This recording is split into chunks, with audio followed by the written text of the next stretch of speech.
So, one last bold statement that we want you to contemplate. And once you contemplate it and come over time to accept it completely, it is our promise to you that you will then begin your living happily ever after phase of your life experience. Sometimes as your path is unfolding, the perfect thing along the path is a problem coming into greater clarity. Because at the same time that a problem is coming into greater clarity, you are creating the solution in your vortex.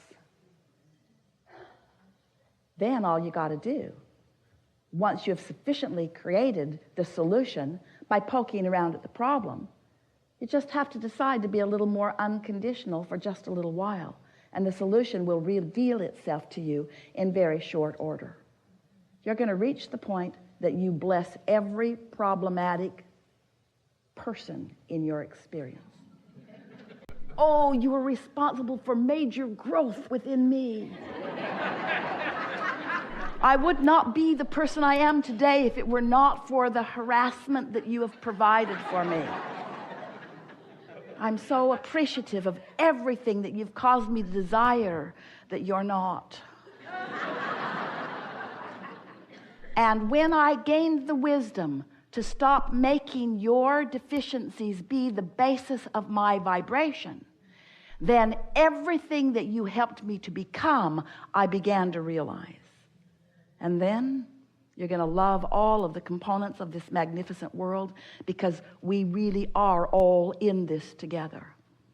And when you stop needing to demand the conditions to be a certain way for you at a certain time, you will find freedom. You will find the freedom that you've been looking for. You'll find the joy that is natural to you, and you will begin the living happily ever after phase of your life experience, which, as far as we are concerned, should be the only phase that you were ever in.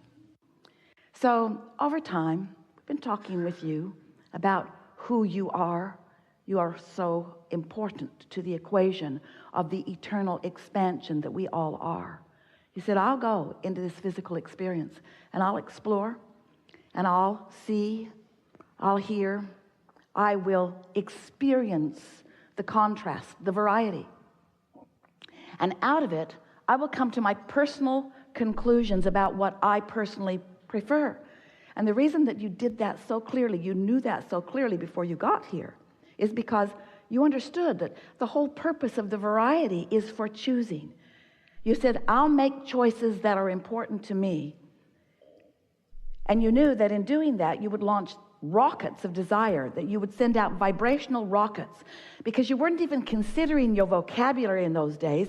You knew that you were an emanator of perspective, that you would emanate with clarity whatever it was that you were giving your attention to. And when you know what you don't want, you emanate a rocket of what you do want. And we said, and we will remain here non-physically focused, free of all resistance of a physical nature.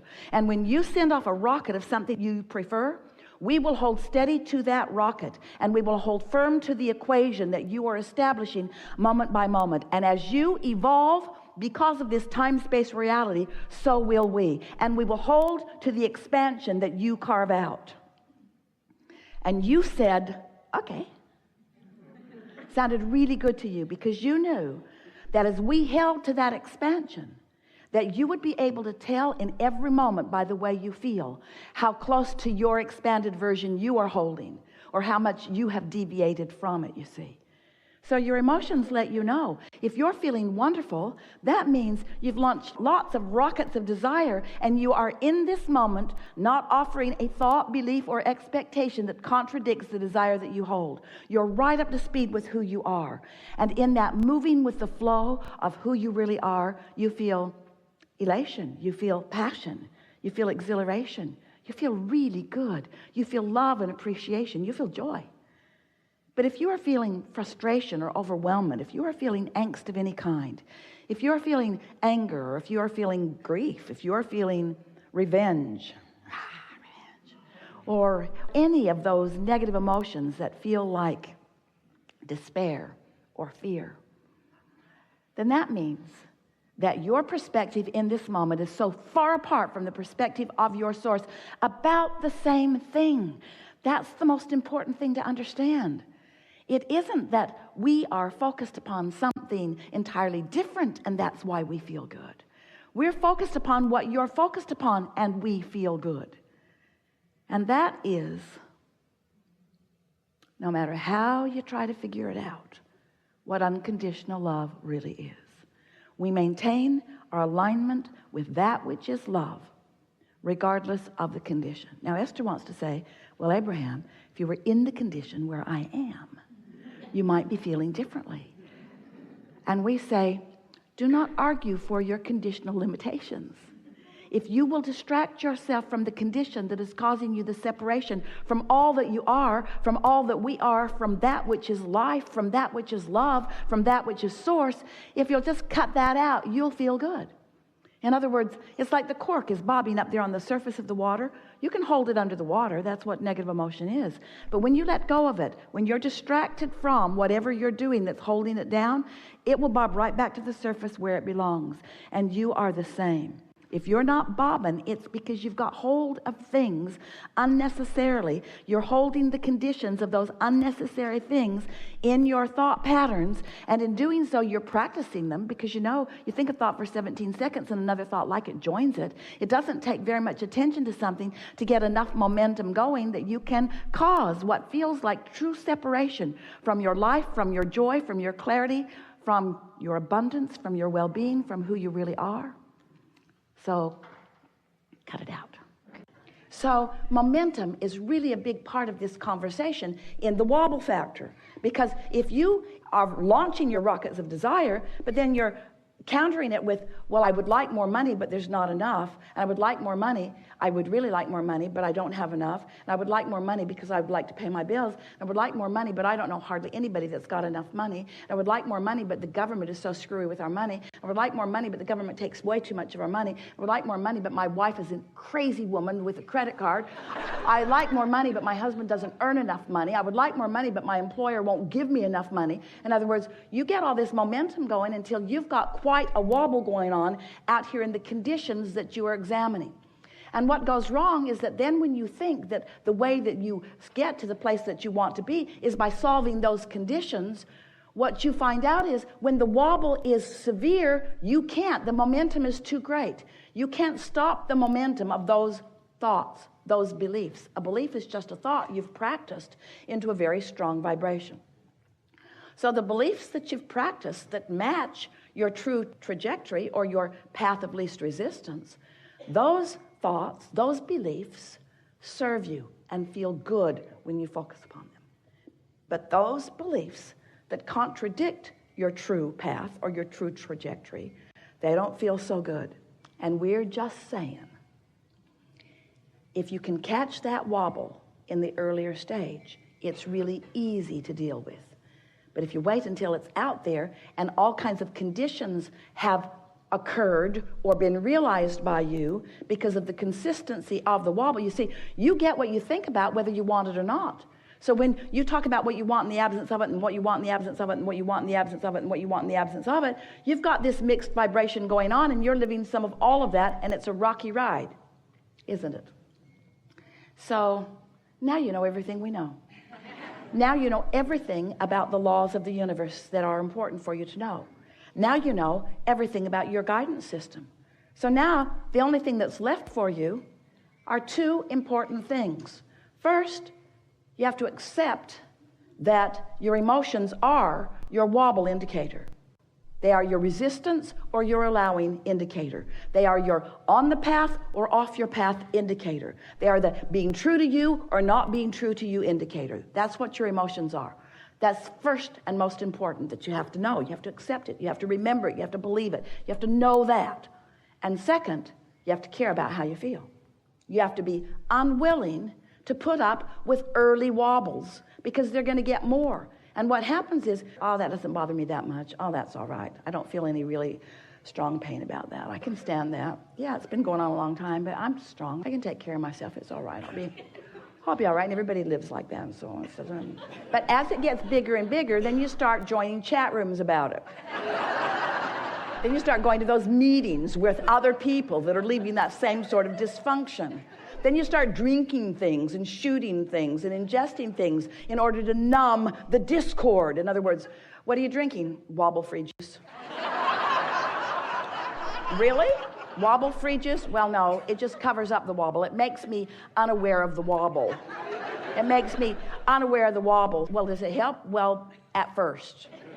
At first it helps, but eventually my life goes to pieces, and so what do you do then? I just drink more.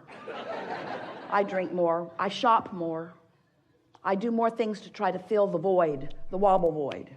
I try to fill the void with action and behavior. How's that working out?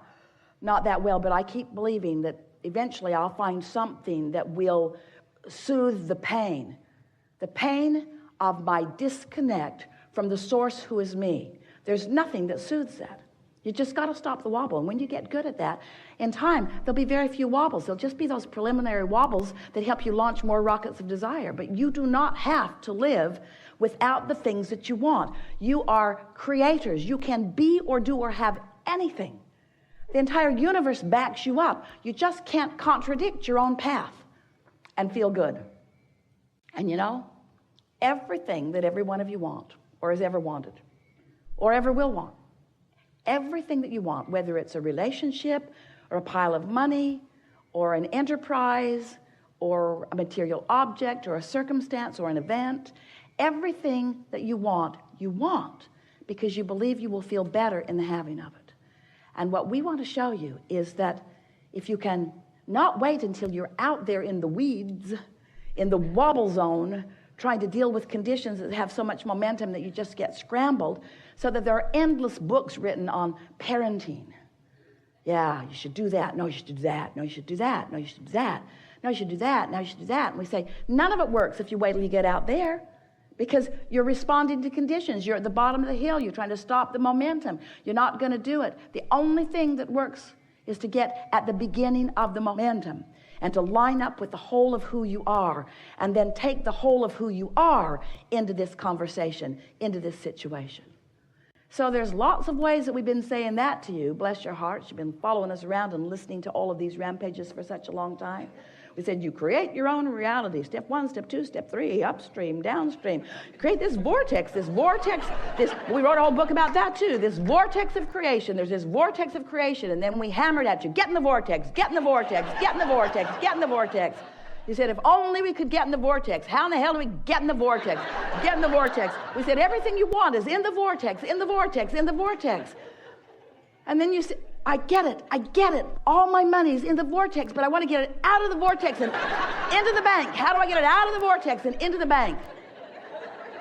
So then we began talking to you about your grid, about this, where you stand right now, your point of attraction, this atmosphere where you are vibrationally, this atmosphere that you must achieve vibrational alignment with what's in your vortex. And when you do, when there's no resistance, seamlessly what's in your vortex will move into your reality. Jerry called it years ago, turning thoughts to things, turning those thoughts to things. How do the things that are in the vortex, how do those desires and goals and wishes, how do they become reality? You have to achieve a vibrational frequency that allows you to realize them, you see. That's how thoughts turn to things. And so now, we're giving you the big piece of it. Now you'll get it. Now you'll get it. If you listen back, there isn't anything that we've ever said to you that doesn't fit perfectly with what we're saying to you right here and now. It's just more clarification of the same thing. You are source energy in a physical body, and you have a trajectory.